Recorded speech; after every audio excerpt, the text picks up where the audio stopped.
வணக்கம் நண்பர்களே! நீங்க பார்க்குறது ஹூனிகனான் 2 வீல்ஸ். நெறைய பேர் என்னைய திட்டுவீங்கன்னு எனக்கு தெரியும். "உன் இஷ்டத்துக்கு நீ வீடியோ போடுவ, அத நாங்க வந்து பார்க்கணுமா?" அப்படின்னு நெறைய பேர் நெனைப்பீங்க. பட் ஆனா எனக்கும் கொஞ்சம் வேலை அதிகமாயிடுச்சு. டைம் கிடைக்காம போயிடுச்சு. அதனால தான் என்னால ரெகுலரா வீடியோ போட முடியல. நான் உங்ககிட்ட வழக்கமா கேட்கறது தான் இப்பயும் கேட்கிறேன். அதுக்காக என்னைய மன்னிச்சிடுங்க. இந்த வாரம் நடந்த ஸ்பானிஷ் ஜிபிய பத்தியும், மத்த ஒரு சில முக்கியமான மோட்டோ ஜிபி விஷயத்த பத்தியும் தான் இந்த வீடியோல பேசப் போறேன். வாங்க வீடியோக்குள்ள போகலாம். இந்த ஸ்பானிஷ் ஜிபி மேல பார்த்தீங்கன்னா, மார்க் மார்கஸ்க்கு பயங்கரமான ஒரு எக்ஸ்பெக்டேஷன் இருந்துச்சு. ஏன்னா, கிட்டத்தட்ட ஒரு 4 வருஷத்துக்கு முன்னாடி இந்த ஸ்பானிஷ் ஜிபில தான் மார்க் மார்கஸோட கெரியரே முடியிற அளவுக்கு ஒரு கிராஷ் நடந்துச்சு. ஸோ இது எல்லாத்தையும் தாண்டி மார்க் மார்கஸ் இந்த ஸ்பானிஷ் ஜிபில எப்படி பெர்ஃபார்ம் பண்ண போறாங்க அப்படின்றதே பார்த்தீங்கன்னா, ஒரு பெரிய கேள்விக்குறியா இருந்துச்சு. இன்னொரு பக்கம் மேவரிக் வினலிஸ் அண்ட் அப்ரிலியா மேல எக்ஸ்பெக்டேஷனும் பார்த்தீங்கன்னா, செம்ம அதிகமா இருந்துச்சு. அதுக்கான முக்கியமான காரணம் பார்த்தீங்கன்னா, யுஎஸ்ஏல மேவரிக் வினலிஸோட ஃபார்ம் தான். அது மட்டும் இல்லாம போன வருஷம் இந்த ட்ராக்ல அலெக்ஸ் எஸ்பார்கர் ஒரு ஆல் டைம் லேப் ரெக்கார்ட் பண்ணி போல் பொசிஷன் எடுத்திருந்தாங்க. ஸோ அதனால மேவரிக் வினலிஸ் அண்ட் அப்ரிலியா மேல எக்ஸ்பெக்டேஷன் பார்த்தீங்கன்னா, ரொம்பவே அதிகமா இருந்துச்சு. ஆனா, வெள்ளிக்கிழமை நடந்த ஃப்ரீ பிராக்டிஸ்ல பார்த்தீங்கன்னா, பெக்னாயாவோட பெர்ஃபார்மன்ஸ் தான் வெறித்தனமா இருந்துச்சு. யாருமே பெக்னாயா இந்த அளவு ஒரு பெர்ஃபார்ம் பண்ணுவாங்கன்னு எதிர்பார்க்கவே கிடையாது. அது மட்டும் இல்லாம ஒரு ஆல் டைம் லேப் ரெக்கார்ட் பண்ணி P1ல ஃபினிஷ் பண்ணியிருந்தாங்க. வெள்ளிக்கிழமை முடிஞ்ச ஃப்ரீ பிராக்டிஸ்ல. பட் ஆனா, சனிக்கிழமை நடந்த குவாலிஃபிகேஷன் செஷன்ல மழை பெஞ்சதன் காரணமா யாராலயுமே லேப் டைம் அட்டாக் பண்ணவே முடியல. இதுல பார்த்தீங்கன்னா, மார்க் மார்கஸ் தான் போல் பொசிஷன் எடுத்திருந்தாங்க. 2nd place Marco Bezzecchi and 3rd place ஹோகே மார்டின். அதுக்கப்புறம் சனிக்கிழமை நடந்த ஸ்ப்ரிண்ட் ரேஸ்ல பார்த்தீங்கன்னா, ட்ராக்ல உள்ள பாதி பேர் பார்த்தீங்கன்னா கிராஷ் ஆயிட்டாங்க. அதுக்கான முக்கியமான காரணம் பார்த்தீங்கன்னா, இந்த வெட் பேட்ச் தான். வெட் பேட்ச்னா வேற ஒண்ணும் கிடையாது. மழை பெஞ்சதுக்கு அப்புறமா ட்ராக் ஃபுல்லா காஞ்சிடும். ஒரு சில இடம் காயாம ஈரமாவே இருக்கும். அந்த ஈரமா இருக்கிற இடத்த தான் வந்து வெட் பேட்ச்ன்னு சொல்லுவாங்க.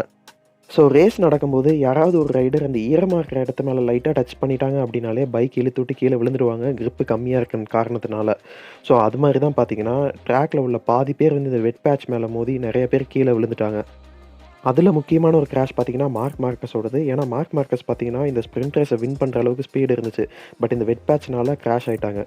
மார்க் மார்கஸ் மட்டும் இல்லாம, Enea Bastianini, Alex Marquez and Brad Binder இவங்க 3 பேரும் பார்த்தீங்கன்னா, ஒரே கார்னர்ல டைம்ல இவங்க 3 பேருமே இந்த வெட் பேட்ச் மேல மோதி கிராஷ் ஆயிருக்காங்க. இன்னொரு பக்கம் வேர்ல்ட் சாம்பியன் பெக்னாயாவுமே பார்த்தீங்கன்னா, அந்த ஸ்ப்ரிண்ட் ரேஸ்ல கிராஷ் ஆயிட்டாங்க. இந்த கிராஷ் பார்த்தீங்கன்னா, ஒரு ரேஸ் இன்சிடென்ட் மாரியும் இருக்கும். இன்னொரு சைடு இருந்து பார்த்தீங்கன்னா, பெண்டரோட அக்ரஷன் தான் காரணங்கிற மாரியும் இருக்கும். இந்த ஸ்ப்ரிண்ட் ரேஸோட முடிவுல பார்த்தீங்கன்னா, ஹோகே மார்டின் தான் இந்த ஸ்ப்ரிண்ட் ரேஸ வின் பண்ணியிருக்காங்க. அண்ட் 2nd பிளேஸ் பார்த்தீங்கன்னா, rookie Pedro Acosta. And 3rd place பார்த்தீங்கன்னா, ஃபேபியோ குவார்டராரோ கிட்டத்தட்ட ரொம்ப நாள் தண்ணீல விழுந்து தத்தளிச்சுட்டு இருந்தவனுக்கு ஒரு போடியம்ன்ற மாரி தான் ஃபேபியோக்கு இந்த போடியம். பட் ஆனா இந்த சந்தோஷம் ரொம்ப நேரம் ஃபேபியோ குவார்டராரோவுக்கு நிலைக்கல. டயர் பிரஷர் தேவையான அளவுக்கும் கொஞ்சம் கம்மியா வச்சு ஓட்டுனாங்க அப்படின்னு சொல்லிட்டு ஃபேபியோ குவார்டராரோவுக்கு 8 செகண்ட் பெனால்டி குடுத்துட்டாங்க. இதன் காரணமா டேனி பெட்ரோசா வந்து அந்த போடியம்க்கு ப்ரமோட் செஞ்சிருக்காங்க. டேனி பெட்ரோசா தான் அந்த ஸ்ப்ரிண்ட் ரேஸோட 3rd பிளேஸ் இப்போ. மார்க் மார்கஸ் அவங்களோட ஸ்ப்ரிண்ட் ரேஸ் கிராஷுக்கு அப்புறமா ஒரு கம்பேக் குடுத்தாங்க. இந்த கம்பேக்ல பார்த்தீங்கன்னா, மார்க் மார்கஸ் மேல கண்டிப்பா ஒரு நெகட்டிவ் ஷேட் வந்திருக்குன்னு தான் சொல்லணும். ஏன்னா, மார்க் மார்கஸ் பார்த்தீங்கன்னா, ரொம்ப அக்ரெசிவா Joan Mir and Miguel Oliveira இவங்க 2 பேர்த்து மேலயும் ஓவர்டேக்க பயன்படுத்துனாங்க. அவங்க 2 பேர்த்தையும் சொல்லப்போனா ட்ராக் விட்டு வெளியவே புஷ் பண்ணிட்டாங்க. ஆனா, இதுக்காக மார்க் மார்கஸ்க்கு குடுத்த பெனால்டி பார்த்தீங்கன்னா, ரொம்ப கம்மின்னு தான் சொல்லணும். ஏன்னா, வெறும் ஒரே ஒரு பிளேஸ் பெனால்டி தான் குடுத்திருந்தாங்க. அதுவும் ரேஸ் அப்ப பின்னாடி வர ஒருத்தர முன்னாடி விட்டுறணும். அதுதான் மார்க் மார்கஸ்க்கு குடுத்த பெனால்டி. ஸோ இவ்வளோ பெரிய மூவுக்காக வெறும் இந்த சின்ன பெனால்டி தானா அப்படின்னு சொல்லிட்டு, John Mir and Miguel Oliveira 2 பேருமே ரேஸ் டைரக்ஷன் மேல ரொம்பவே டிசப்பாயிண்டடா இருக்காங்கன்னு தான் சொல்லணும். அண்ட் அடுத்ததா சண்டே நடந்த மெயின் ரேஸ் பார்த்தீங்கன்னா, செம்ம அல்டிமேட்டா இருந்துச்சு. அதனுடைய வின்னர் பார்த்தீங்கன்னா, ஃபிரான்சிஸ்கோ பெக்னாயா தான். And 2nd place mark Marcus, 3rd place பார்த்தீங்கன்னா, மார்க்கோ பெசகி. இந்த ரேஸோட கடைசி லேப் வரைக்குமே சரி, மார்கஸும் சரி, பெக்னாயாவும் சரி 2 பேருமே விட்டு குடுக்கிறதா இல்ல. 2 பேருமே நெக் டூ நெக் பேட்டில் பண்ணிட்டு இருந்தாங்க. அதுலயும் குறிப்பா பெக்னாயாவோட ஒரு அவுட் சைடு ஓவர்டேக் பார்த்தீங்கன்னா, கண்டிப்பா சொல்லியே ஆகணும். கிட்டத்தட்ட ஒரே கார்னர்ல 2 பேர்த்த அவுட் சைட்லேருந்து ஓவர்டேக் பண்ணாங்க. அப்படி ஒரு ஓவர்டேக்க நான் இதுவரைக்கும் இந்த மோட்டோ ஜிபில பார்த்ததே கிடையாது. இப்படி ஒரு ஓவர்டேக்க இதுக்கு முன்னாடி பெக்னாயா தாய்லாந்துல 2023ல ட்ரை பண்ணாங்க. ஆனா அது ஃபெயில் ஆயிடுச்சு. பட் இந்த டைம் அந்த ஓவர்டேக்க சக்சஸ் பண்ணியிருக்காங்க. இந்த ரேஸ பார்த்தீங்கன்னா, பாதி வரைக்கும் ஹோகே மார்டின் தான் லீட் பண்ணிட்டு இருந்தாங்க. பட் ஹோகே மார்டின் அந்த வெட் பேட்ச்ல டச் ஆகி ஹோகே மார்டினும் கிராஷ் ஆயிட்டாங்க. இதன் காரணமா சாம்பியன்ஷிப்ல உள்ள கேப் பார்த்தீங்கன்னா, பயங்கரமா கம்மியாயிருக்கு. ஹோகே மார்டின எல்லாருமே பார்த்தீங்கன்னா, ரொம்ப நெருங்கி க்ளோஸா வந்துட்டாங்க சாம்பியன்ஷிப்ல. அதுலயும் முக்கியமா பார்த்தீங்கன்னா, பெக்னாயா பார்த்தீங்கன்னா, 6த் பிளேஸ்லேருந்து 2nd பிளேஸுக்கு இந்த ஸ்பானிஷ் ஜிபி முடிஞ்சதுக்கு அப்புறம் வந்திருக்காங்க. இந்த ஸ்பானிஷ் ஜிபி முடிஞ்சதுக்கப்புறமா எனக்கு தெரிஞ்சதெல்லாம் ஒரே ஒரு விஷயம் தான். போன வருஷம் பார்த்தீங்கன்னா, வெறும் 3 ரைடர்ஸ் தான் சாம்பியன்ஷிப் ஃபைட் பண்ணாங்க. பட் ஆனா இந்த வருஷம் கண்டிப்பா அப்படி இருக்க போறது கிடையாது. சாம்பியன்ஷிப்க்கு ஃபைட் பண்றதுக்கு நெறைய பேர்த்துக்கு சான்ஸ் இருக்குங்கிறது நல்லா தெரியுது. யமஹாவுல பார்த்தீங்கன்னா, ஒரு முக்கியமான சேஞ்சஸ் நடக்க போகுது. அது என்னன்னு பார்த்தீங்கன்னா, லின் ஜார்விஸ் கிட்டத்தட்ட ஒரு 15 வருஷமாவே யமஹாவோட டீம் பாஸா இருக்காங்க. ஸோ லின் ஜார்விஸ்க்கு இதுதான் யமஹாவோட கடைசி வருஷமா இருக்க போகுது. அடுத்த வருஷத்துலருந்து அவரு ரிசைன் பண்ண போறாங்க. அது மட்டும் இல்லாம ஃபேபியோ குவார்டராரோவும் பார்த்தீங்கன்னா, அடுத்த 2 வருஷத்துக்கு யமஹா கூட அவங்களோட கான்ட்ராக்ட்ட வருஷத்துக்கு 12 மில்லியன் யூரோஸ்ங்கிற சேலரியோட எக்ஸ்டெண்ட் பண்ணியிருக்காங்க. இதுக்கும் லின் ஜார்விஸ் வெளிய போறதுக்கும் ஏதோ சம்மந்தம் இருக்கு அப்படின்ற மாரியும் நெறைய ரூமர்ஸ் பார்த்தீங்கன்னா MotoGPக்குள்ள இருக்கு. இந்த ஸ்பானிஷ் ஜிபிய விட இதுக்கப்புறமா நடக்க போற ஒரு டெஸ்ட் பார்த்தீங்கன்னா, ரொம்ப ரொம்ப ஒரு முக்கியமான ஒரு விஷயம். இந்த ஸ்பானிஷ் ஜிபி முடிஞ்ச அடுத்த நாளே திங்கட்கிழமை பார்த்தீங்கன்னா, எல்லா மேனுஃபேக்சரருமே நெறைய புது புது விஷயத்த டெஸ்ட் பண்ண போறாங்க. ஹோண்டாவோட டெஸ்ட் ரைடர் ஸ்டெஃபன் பிராடல் பார்த்தீங்கன்னா, இந்த ஸ்பானிஷ் ஜிபியில ஒட்டுமொத்த 3 நாளுமே பார்த்தீங்கன்னா, கம்ப்ளீட்டா ஒரு புது பைக்க வந்து அவங்களோட வைல்ட் கார்ட் அப்பியரன்ஸ்ல யூஸ் பண்ணியிருந்தாங்க. இந்த பைக் பார்த்தீங்கன்னா, முழுக்க முழுக்க ஒரு பிராண்ட் நியூ பைக் அப்படின்னு தான் சொல்லணும். கம்ப்ளீட்டா ஏரோடைனமிக், சாசி, சஸ்பென்ஷனு, ஸ்விங் ஆர்ம் அப்படின்னு சொல்லிட்டு எல்லாமே பார்த்தீங்கன்னா புது பைக்கு. இதில நீங்க லூகா மரினியோட பைக்கும், ஸ்டெஃபன் பிராடலோட பைக்கும் பார்த்தீங்கன்னா, கம்ப்ளீட்டா வேற வேற பைக் மாரி நல்லாவே வித்தியாசத்த கண்டுபிடிக்க முடியும். இந்த பைக் பார்த்தீங்கன்னா, ரேஸ் வீக்கெண்ட்ல வெறும் ஸ்டெஃபன் பிராடல் மட்டும் தான் யூஸ் பண்ணியிருந்தாங்க. லூகா மரினியோ, இல்ல ஜான் மிரோ, இல்ல நாககாமி, ஜார்கோ அப்படின்னு சொல்லிட்டு எந்த ஒரு ஃபுல் டைம் ரைடருமே இந்த புது பைக்க வந்து யூஸ் பண்ணல. வெறும் ஸ்டெஃபன் பிராடல் மட்டும் தான் இத டெஸ்ட் பண்ணி பார்த்துருக்காங்க. இந்த பைக்குக்கும் பழைய பைக்குக்கும் சொல்லப்போனா கொஞ்சம் கூட சம்மந்தமே இல்லன்னு தான் சொல்லணும். ஏன்னா, ஒரு இடம் கூட பார்க்கறதுக்கு 2 ஒரே மாரி கிடையாது. கம்ப்ளீட்டா முழுக்க முழுக்க இது வந்து ஒரு பிராண்ட் நியூ பைக்குன்னு தான் சொல்லணும். இந்த பைக் எப்படி இருக்கு அப்படின்றத பத்தி பிராடல் பார்த்தீங்கன்னா, இன்னும் எதுவுமே சொல்லவே கிடையாது. அது மட்டும் இல்லாம அவங்களோட ஃபுல் டைம் MotoGP ரைடர்ஸ் 4 பேருமே இன்னைக்கு நடக்க போற டெஸ்ட்ல தான் இந்த பைக்க வந்து டெஸ்ட் பண்ணி பார்க்க போறாங்க. ஸோ இது பத்தின ஃபீட்பேக் நம்ம தெரிஞ்சுக்கணும் அப்படின்னா, அட்லீஸ்ட் ஒரு 1, 2 நாள் வெயிட் பண்ணா தான் இந்த பைக்க பத்தி ரைடர்ஸ் என்ன சொல்றாங்க அப்படின்றத நம்மளால தெரிஞ்சுக்க முடியும். ஹோண்டா மட்டும் இல்லாம யமஹாவுக்கும் பார்த்தீங்கன்னா, இந்த டெஸ்டிங் பார்த்தீங்கன்னா, ரொம்ப ரொம்ப ஒரு முக்கியமான டெஸ்டிங் தான் சொல்லணும்.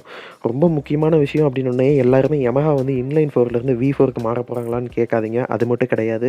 யமஹா பார்த்தீங்கன்னா, கம்ப்ளீட்டா ஒரு இன்லைன் 4லேயே புது பைக்க வந்து டெஸ்ட் பண்ணியிருக்காங்க. இந்த பைக்ல இன்ஜின் வைஸ் பார்த்தீங்கன்னா, மாடிஃபிகேஷன் வந்து கொஞ்சம் கம்மியா தான் பண்ணியிருக்காங்க. முக்கியமான சேஞ்சஸ் பார்த்தீங்கன்னா, sassy, swing arm and aerodynamic body work இது 3லையும் தான் ரொம்ப ரொம்ப முக்கியமா வேலை செஞ்சிருக்காங்க யமஹா. அதுலயும் முக்கியமா அந்த சைட் ஃபேரிங்ஸ் பார்த்தீங்கன்னா, கிட்டத்தட்ட KTMக்கு ரொம்ப ரொம்ப சிமிலரான ஒரு சைட் ஃபேரிங்ஸ் தான் சொல்லணும். இந்த மாரி ஒரு ஃபேரிங்ஸ் தான் இப்ப ஃபேக்டரி KTMமும் சரி, கேஸ் KTMமும் சரி யூஸ் பண்ணிட்டு இருக்காங்க. இந்த சைட் ஃபேரிங்ஸ் பார்த்தீங்கன்னா, கிட்டத்தட்ட 90% ஒரு KTM ஃபேரிங்ஸ் மாரியே தான் இருக்கு.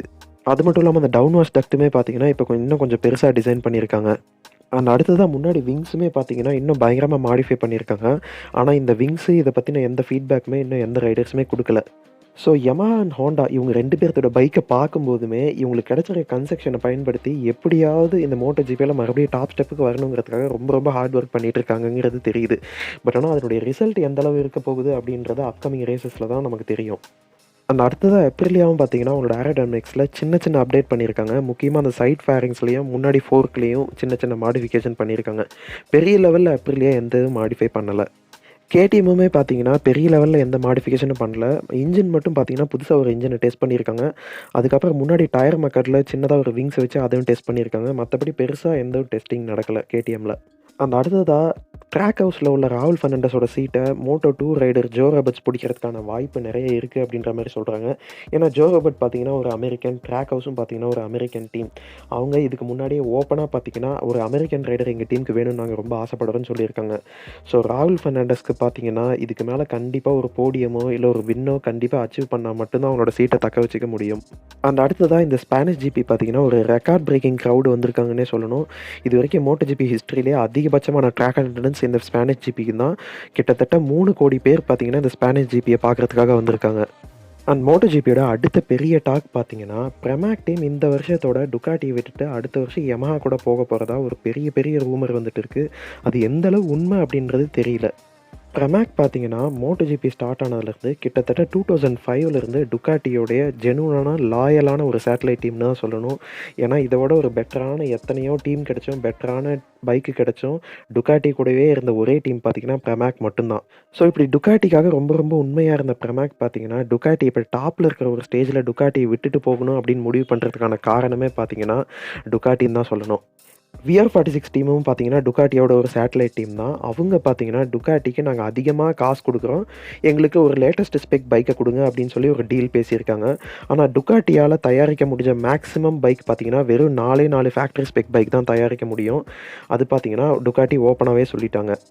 ஸோ டுக்காட்டி இதனால என்ன ஒரு பிளான் பண்றாங்க அப்படின்னா, பிரமாக்கு கிட்ட 2 ஃபேக்டரி ஸ்பெக் பைக் இருக்கு. அவங்க கிட்ட இருந்து ஒரு பைக்க எடுத்து VR46 குடுத்துடலாம்.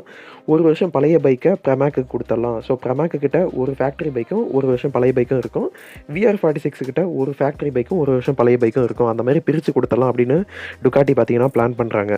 ஆனா இதுக்கு பிரமாக் பார்த்தீங்கன்னா ஒத்துக்கிறதா இல்ல. எங்களோட ஃபேக்டரி ஸ்பெக் பைக்க நாங்க யாருக்கும் குடுக்குறதா இல்ல அப்படின்னு பிரமாக் பார்த்தீங்கன்னா ரொம்ப உறுதியா இருக்காங்க. அது மட்டும் இல்லாம பிரமாக் பார்த்தீங்கன்னா ரொம்ப ரொம்ப ஒரு ஸ்ட்ராங்கான டீமும் கூட. அது மட்டும் இல்லாம MotoGP ஹிஸ்டரியிலே இதுவரைக்கும் டீம் சாம்பியன்ஷிப் வின் பண்ண ஒரே ஒரு சேட்டலைட் டீமும் பார்த்தீங்கன்னா பிரமாக் மட்டும்தான். இந்த மாரி பிரமாக் பார்த்தீங்கன்னா இந்த MotoGPக்கு பண்ண விஷயம் எக்கச்சக்கமா இருக்கு. அது மட்டும் இல்லாம டுக்காட்டிக்கு பேக்கோ பெக்னாயா, ஜாக் மில்லர், மார்டினு, அப்புறம் எனோனி, டனிலோ பெட்ருச்சி இந்த மாரி நெறைய டாப் ஸ்டார் ரைடர்ஸ உருவாக்கி குடுத்துருக்காங்க. அது மட்டும் இல்லாம ஒரு 10 வருஷத்துக்கு முன்னாடி பார்த்தீங்கன்னா, டுக்காட்டி எந்த அளவு ஒரு மட்டமான டீம்னு MotoGP பார்த்த எல்லாத்துக்குமே தெரியும். அந்த மாரி ஒரு கஷ்ட காலத்தில கூட டுக்காட்டி கூடவே இருந்து தோள் குடுத்த டீம் பார்த்தீங்கன்னா பிரமாக் தான். இதில ரொம்ப முக்கியமான விஷயம் பார்த்தீங்கன்னா, பிரமாக் வந்து இத்தன நாளா நாங்க டுக்காட்டி கூட இருக்கோம். எங்ககிட்ட இருந்து ஃபேக்டரி பைக்க புடுங்கி, இப்ப புதுசா வந்த ஒரு டீமுக்காக எங்களோட ஃபேக்டரி பைக்க எங்களால சாக்ரிஃபைஸ் பண்ண முடியாது. இதனால நாங்க டுக்காட்டிய விட்டுட்டு வெளிய போறோம் அப்படின்றத பார்த்தீங்கன்னா, பிரமாக்கும் வந்து ஒரு மறைமுகமா சொல்லியிருக்காங்க. சப்போஸ் இது நடந்துச்சு அப்படின்னா, 2 ஃபேக்டரி பைக் வந்து அவைலபிளா இருக்கும். பிரமாக் வந்து டுக்காட்டி விட்டுட்டு போயிட்டாங்க அப்படின்னா. ஸோ அந்த 2 பைக்ல ஒரு பைக்க பார்த்தீங்கன்னா, VR46 டீமுக்கும், இன்னொரு பைக் வந்து கிரெஸினிக்கு போறதுக்கான சான்ஸ் இருக்கு. ஸோ டுக்காட்டி பார்த்தீங்கன்னா, அவங்களோட கடந்த 20 வருஷமா ரொம்ப ரொம்ப விசுவாசமா இருந்த பிரமாக், அது மட்டும் இல்லாம MotoGP சேட்டலைட் டீம்ஸ்லயே பெஸ்ட்டான டீமான பிரமாக்க அவங்க கூடவே தக்க வச்சுக்க போறாங்களா? இல்ல அவங்க Yamahaக்கு லூஸ் பண்ணிடுவாங்களா? அப்படின்றத பார்த்தீங்கன்னா, முஜெல்லோ வரைக்கும் நம்ம வெயிட் பண்ணி பார்த்தா தான் தெரியும். ஏன்னா முஜெல்லோக்குள்ள கண்டிப்பா ஒரு முடிவு எடுத்தே ஆகணுன்றதுல உறுதியா இருக்காங்க எல்லாருமே. ஸோ பிரமாக் டுக்காட்டி கூடயே இருப்பாங்களா? இல்ல Yamaha கூட போயிடுவாங்களா? இத பத்தி உங்களோட தாட்ஸ் என்ன? அப்படின்றத கண்டிப்பா கீழ கமெண்ட்ஸ்ல எனக்கு சொல்லுங்க. வழக்கமா ரேஸ் முடிஞ்சதுக்கப்புறம் வின்னரையும் தாண்டி ஒரு நல்ல பெர்ஃபார்மன்ஸ் எனக்கு தெரியும். ஆனா, இந்த டைம் பார்த்தீங்கன்னா, பெக்னாயோட பெர்ஃபார்மன்ஸே தாண்டி ஒரு நல்ல பெர்ஃபார்மன்ஸ் என் கண்ணுக்கு என்னால பார்க்க முடியல. ஸோ என்னோட ஃபேவரைட் பார்த்தீங்கன்னா, பெக்னாயா தான் இந்த ஸ்பானிஷ் ஜிபில. உங்களோட ஃபேவரைட் யாரு அப்படின்னு சொல்லி கண்டிப்பா கீழ கமெண்ட்ஸ்ல எனக்கு சொல்லுங்க. அண்ட் என்னால முடிஞ்ச அளவு இன்ஃபர்மேஷன் கேதர் பண்ணி உங்ககிட்ட நான் வந்து சொல்லிட்டேன்னு நான் நம்புறேன். அண்ட் இந்த வீடியோ உங்களுக்கு பிடிச்சிருந்தா லைக் பண்ணுங்க. உங்க ஃப்ரெண்ட்ஸ் அண்ட் ஃபேமிலில யாருக்காவது MotoGP பிடிக்கும்னா, அவங்களுக்கு இந்த வீடியோவ கண்டிப்பா ஷேர் பண்ணுங்க. அப்புறம் நான் இன்கன்சிஸ்டன்ட்டா வீடியோ போடுறதுக்காக என்னைய மன்னிச்சிடுங்க. இனிமேல் ரெகுலரா நான் வீடியோ போட முயற்சி பண்றேன். And thanks for watching this video. See you in next video. Bye bye.